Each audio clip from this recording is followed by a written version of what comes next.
Hello বন্ধুরা, আজকে ফুলকপি দিয়ে চিংড়ি মাছের রেসিপি নিয়ে চলে আসলাম তোমাদের জন্য বেলে ব্লগস চ্যানেলে। সব ভিডিওটাকে স্কিপ করবে না, পুরো ভিডিওটা দেখবে, তোমাদের ভালো লাগবে আশা করি।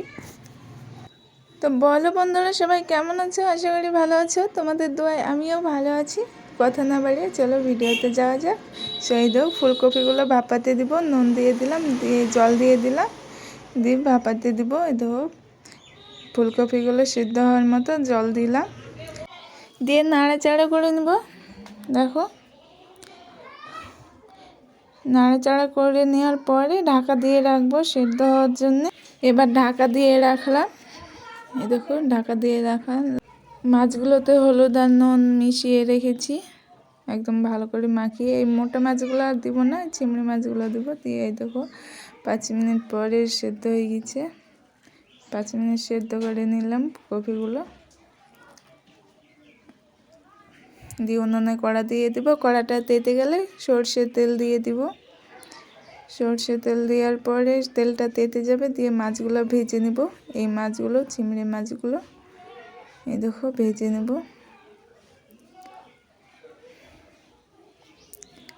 অর্ধেকগুলো দিলাম ভাজতে, আর অর্ধেক আবার দিব।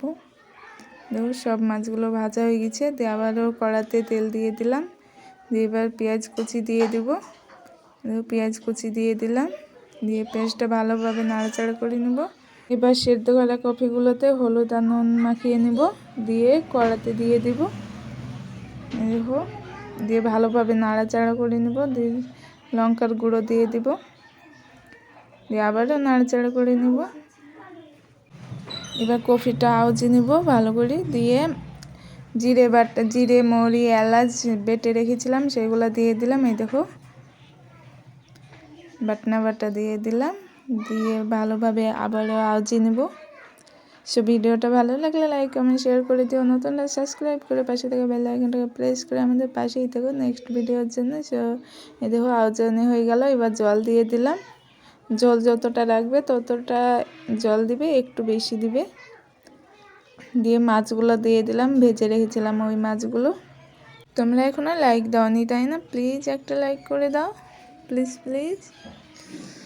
সো দেখো এবার আস্তে আস্তে নাড়াচাড়া করব, কারণ কপিগুলো অনেক সিদ্ধ হয়ে গেছে, একদম গলে গেছে। সেই জন্য আস্তে আস্তে নাড়াচাড়া করে ঢাকা দিয়ে রাখবো একটু 2 মিনিট। ঢাকা দেওয়ার পরে দেখো সস গুঁড়ো দিয়ে দিলাম। সস গুঁড়ো কীভাবে বাড়িতে তৈরি করে তোমরা যদি না জানো কমেন্টে বলো, আমি সেই ভিডিও নিয়ে আসবো সস কীভাবে তৈরি করে। এই দেখো সস গুঁড়ো না দিলে একদম রান্নাটা ভালো লাগবে না, সেই জন্য সস গুঁড়ো দিতেই হবে। আমার রান্না হয়ে গেছে, নামিয়ে নিলাম।